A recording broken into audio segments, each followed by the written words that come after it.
अपना next chapter है P block elements. P block elements अभी चैप्टर 11th में ही पढ़ा है।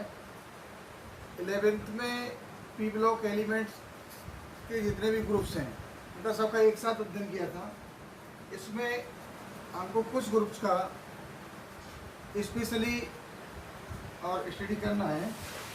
तो पी ब्लॉक एलिमेंट होते क्या, एक बार उसको रिवाइज कर लेते हैं।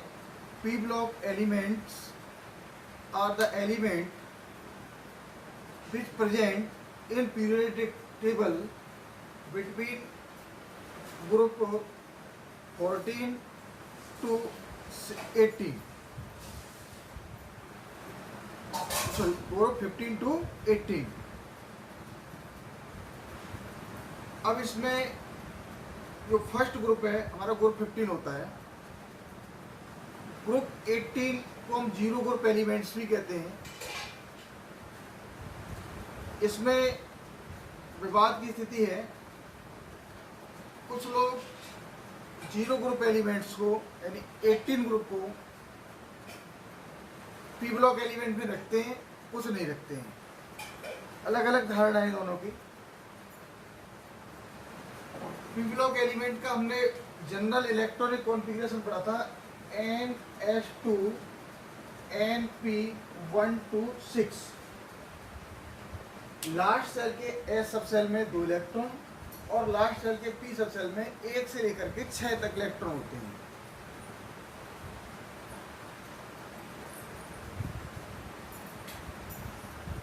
पी ब्लॉक एलिमेंट में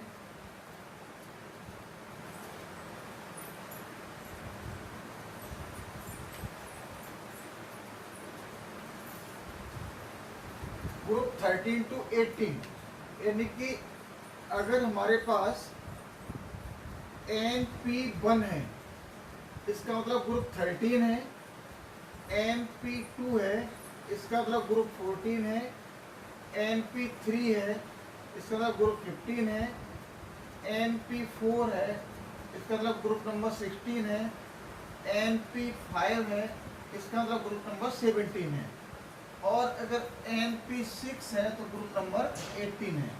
अब कब ग्रुप 18 को पी ब्लॉक एलिमेंट पर माना जाता है, क्यों नहीं माना जाता है? जब हम पी ब्लॉक एलिमेंट की डेफिनेशन देते हैं तो डेफिनेशन पढ़ते हैं the element in which P subshell in which last electron enter in P subshell is called P block element.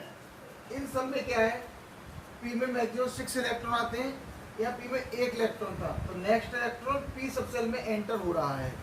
इसमें भी नेक्स्ट इलेक्ट्रॉन पी सब सेल में ही एंटर हो रहा है, इसलिए इसको ग्रुप 18 को यहाँ पर पी ब्लॉक एलिमेंट में, ये जो डेफिनेशन निकलना। एक अलग से डेफिनेशन भी होती है। सबसे पहली डेफिनेशन वही है कि the element in which P subshell of last shell is incomplete is known as P block element. तो ग्रुप नंबर 13 से लेकर 70 सब में पी सब सेल हमारी इनकम्प्लीट है, लेकिन 18 में आकर के पी सब सेल हमारी कंप्लीट हो गई। तो इस तर्क के आधार पर ये कहा जा सकता है कि इसको पी ब्लॉक में नहीं मानते, इसलिए इसको अलग से एक नाम दिया गया है नोवल गैस ग्रुप या zero group elements.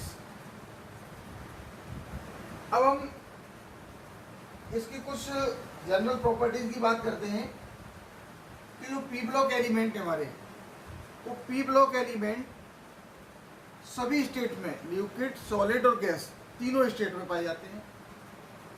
P block element के अंदर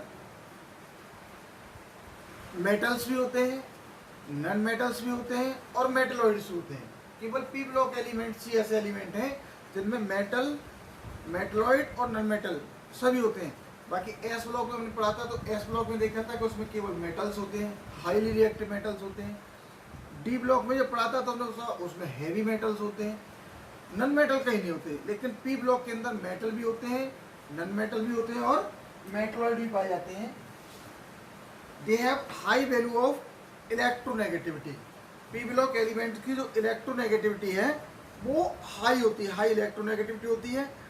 और जो हाई इलेक्ट्रोनेगेटिविटी है वो increase across the period, period में इंक्रीज करती है और ग्रुप में डिक्रीज करती है। इसकी जो आयोनाइजेशन एनर्जी है वो किसी भी पीरियड में इंक्रीज क्यों करती है कि जब पीरियड में लेफ्ट टू राइट चलते हैं तो एटॉमिक साइज डिक्रीज होता है, फोर्स ऑफ अट्रैक्शन बढ़ता है, इसलिए आयोनाइजेशन एंथैल्पी इंक्रीज करती है। जबकि ग्रुप में जब टॉप टू डाउन चलते हैं, टॉप टू बॉटम चलते हैं, तो उस समय पर क्या है कि उसमें एक न्यू सेल का एडिशन होता है और due to addition of new cell the size of atom increase, so ionisation enthalpy decrease. Size बढ़ता जाएगा तो आयोनाइजेशन एंथैल्पी डिक्रीज होती जाएगी क्योंकि इलेक्ट्रॉन को उससे लूज कराना इजीली हो जाता है। नेक्स्ट है दे have high value of electronegativity which decrease down the group. Electronegativity high होती है जो ग्रुप में डिक्रीज होती है, टॉप टू बॉटम चलते हैं तो डिक्रीज होती जाती है। तो इलेक्ट्रोनेगेटिविटी और आयोनाइजेशन एंथैल्पी लगभग एक जैसी हैं। Next they have high electron affinity और electron affinity increase from left to right and decrease from top to bottom.